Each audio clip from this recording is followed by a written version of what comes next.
Wednesday season 2 episode 8। ये इस series का फाइनल एपिसोड है। वेडनेसडे और उसके दोस्तों ने एक विलन को रोक तो लिया था, लेकिन जोरेको के शैडोज में अभी भी एक और बड़ा खतरा छुपा हुआ है। आइजैक, टायलर और फ्रेंचेस्का अभी तक आजाद घूम रहे हैं। फाइनल के लिए स्टेक्स पहले से ही हाई थे, क्योंकि वेडनेसडे की परमिशन कह रही थी कि एडम फैमिली का एक मेंबर मौत के करीब आ चुका है। लेकिन टिम मॉर्टन और उसकी टीम ने सरप्राइज को और भी ज्यादा बढ़ा दिया जब पेनिमिलेट एपिसोड के एंड में आइजैक चुपके से नेवरमोर में घुस जाता है और पग्सले को किडनैप कर लेता है। जब सबका ध्यान प्रिंसिपल डॉट पर लगा हुआ था, अब सवाल ये था, क्या एडम फैमिली की औरतें अपने डिफेंसेस भूलकर एक हो पाएंगी पग्सले की जान बचाने के लिए, और क्या वो वेडनेसडे की प्रोमिनेशन को सच में होने से रोक पाएंगी। पूरे सीजन में एक ही मिस्ट्री बनी होती है, आइजैक नाइट की मौत असल में कैसे हुई। हर एपिसोड में इस बात को घुमा फिरा के दिखाया गया है, लेकिन सीजन 2 के फिनाले ने फाइनली रिवील कर दिया कि आइजैक की मौत कैसे हुई और कैसे सीजन के अलर्ट में पग्सले ने उसे वापस जिंदा किया। वीम्स के कहने पर मॉर्टिका और वेडनेसडे डिसाइड करती हैं कि उन्हें ग्रैंडमा के साथ मिलकर अपनी रेवन पावर का यूज करना होगा, ताकि समझ सकें कि आइजैक को पग्सले से क्या चाहिए। तीनों ने एक कास्टल बॉल के पास हाथ पकड़ कर बैठी। तब वेडनेसडे को एक विजन दिखाई देता है। उस विजन में यंग मॉर्टिका और गोमज आइजैक की डेड बॉडी को उठाकर सकल ट्री के नीचे एक ग्रेव में डालकर छुपा देते हैं। मॉर्टिका और गोमज उस रात लैब में थे जब इंसिडेंट हुआ था। वेडनेसडे अपनी माँ से जवाब मांगती है ताकि वो जान सके कि आइजैक की डेथ कैसी हुई और असल में इसके पीछे कौन था। तब मॉर्टिका फाइनली रिवील करती है, आइजैक को पूरा यकीन था उसके बनाया हुआ मशीन उसकी सिस्टर फ्रेंचेस्का को ठीक कर देगा, उसके अंदर के हाइट को हमेशा के लिए खत्म कर देगा। लेकिन उस मशीन के बहुत ज्यादा पावर चाहिए थी, इसलिए गोमज से हेल्प मांगे।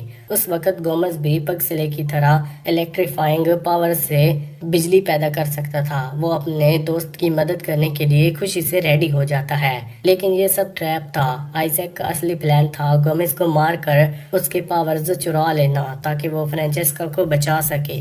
मॉर्टिका टाइम पर वहां पहुंच गई और उसने मशीन को तोड़ दिया। मशीन कंट्रोल से बाहर चली गई और एक बड़ा एक्सप्लोजन हुआ था। उस ब्लास्ट में फ्रेंचेस्का मर गई, आइजैक मर गया और गोमज अपनी एबिलिटीज हमेशा के लिए खो बैठा। आइजैक के मरने के बाद मॉर्टिका और गोमज ने उसकी डेड बॉडी को उसी ग्रेव में डाल दिया जो उसने असल में गोमेज के लिए बनाई थी। ये सब जानने के बाद वेडनेसडे को समझ आ गया है कि आइजैक अब पग्सले की पावर चाह रहा है ताकि वो अपनी मशीन को दोबारा चला सके, और वही ग्रेवस्टोन असल में पग्सले के लिए बनाई गई थी। आइजैक इगोनी को अपना मैसेंजर बनाता है और वेडनेसडे को एक मैसेज भेजता है। सकल ट्री होता है और नीचे मिडनाइट लिखा होता है, मतलब मीटिंग का प्लेस और टाइम सेट होता है। वेडनेसडे अपनी माँ की वार्निंग इग्नोर करती है और सीधा आइजैक के ट्रैप में चली जाती है। वेडनेसडे स्मार्ट बनकर वहाँ जाती तो है, लेकिन खुद ही फंस जाती है। वो थिंग को अपने साथ जंगल में ले जाती है और उसके हाथ में एक क्रॉस ब्रो दे देती है। जब थिंग आइजैक पर शूट फायर करता है, आइजैक अपनी राइट हैंड से एरो को डिफेक्ट कर देता है। तभी टायलर जंगल से निकलता है और थिंग को एक बॉक्स में ट्रैप कर देता है। यहाँ सबसे बड़ा ट्विस्ट सामने आता है। थिंग की असली स्टोरी फ्लैशबैक के जरिए रिवील होता है। थिंग असल में आइजैक का राइट हैंड था। उस रात जब मॉर्टिका ने गोमज को बचाने के लिए आइजैक को मशीन को तोड़ना था, उसने आइजैक के हाथ अलग कर दिया। मशीन के एक्सप्लोजन से हुई पावर सोर्स से हाथ को एलिमिनेट कर दिया और इसी तरह थिंग पैदा हुआ। आइजैक ने पहले ही नेवरमोर में थिंग को देख लिया था और तभी उसने प्लान बनाया था कि एक दिन अपना हाथ वापस जोड़ देगा। अब जब उसने थिंग को पकड़ लिया है, उसने अपने व्रिस्ट के साथ दोबारा अटैच कर लिया। आइजैक को अपना कंट्रोल वापस मिल गया और थिंग डेड लगने लगा। हमें ऐसा ही लगता है। फाइनल के क्लाइमैक्स में सब कुछ इंटेंस हो जाता है। बहुत सारी डेथ सिचुएशन दिखाई जाती हैं और 2 शॉकिंग डेथ्स भी होती हैं। सबसे पहले एक फेक आउट होता है। आइजैक वेडनेसडे को सकल ट्री के नीचे जिंदा दबा देता है और खुद अपनी लैब की तरफ निकल जाता है। खुशकिस्मती से एग्नीज उसका पीछा कर रही होती है। वो तुरंत इनिट को बुलाती है और दोनों मिलकर वेडनेसडे को टाइम पर बचा लेते हैं।